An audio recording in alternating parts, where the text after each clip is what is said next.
Ma femme arrogante a permis à sa meilleure amie de faire une demande en mariage le jour de notre mariage, même si j'avais dit non. Maintenant, elle regrette tout parce que je veux divorcer. Ma femme et moi planifions ce mariage depuis plus d'1 an. Nous étions d'accord sur tout, sauf pour la liste des invités. Je savais que ma fiancée allait choisir son amie Julie comme demoiselle d'honneur. Julie peut parfois être un peu égocentrique.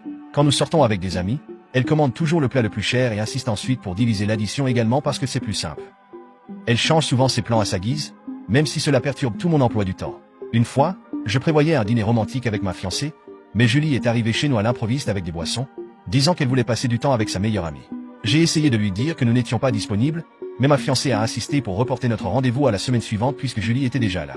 Cela dit, j'ai soutenu la décision de ma fiancée de la choisir comme demoiselle d'honneur, car c'était son choix, pas le mien.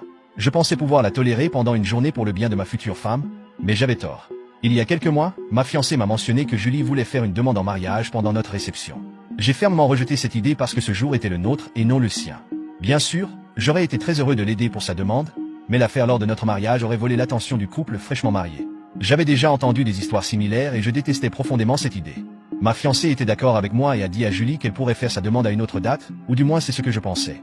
Pendant les préparatifs du mariage, on m'a demandé à plusieurs reprises si elle pouvait faire sa demande pendant notre réception. Julie argumentait que ce serait le seul jour où ils seraient tous les deux habillés de manière formelle pour les photos et qu'elle voulait garder un bon souvenir. À chaque fois, j'ai dû refuser, expliquant que ce jour était spécial pour nous et que je ne voulais pas qu'il soit gâché. J'étais surpris par leur insistance, surtout celle de ma fiancée.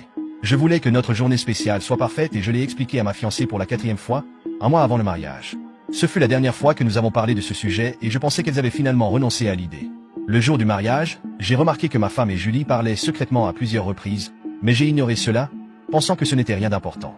Tout, y compris la cérémonie, était incroyable jusqu'à la réception. Nous étions assis en train de regarder un diaporama de nos magnifiques souvenirs et étions sur le point de faire notre danse de couple quand Julie a soudainement pris le micro et a demandé à tout le monde de faire silence. Si vous ne voulez pas attendre la partie 2, vous pouvez regarder l'histoire complète sur ma chaîne YouTube.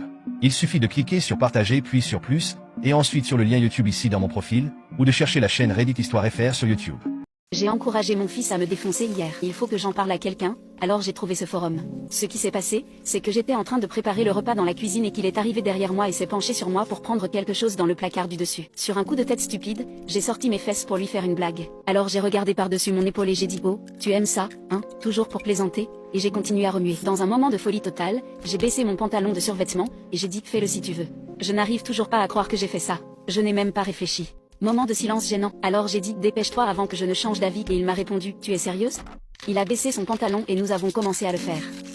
La sensation initiale du contact de son bangala avec mon corps m'a un peu choquée, et je pense qu'en une fraction de seconde, j'aurais pu paniquer, mais je me suis laissé faire. La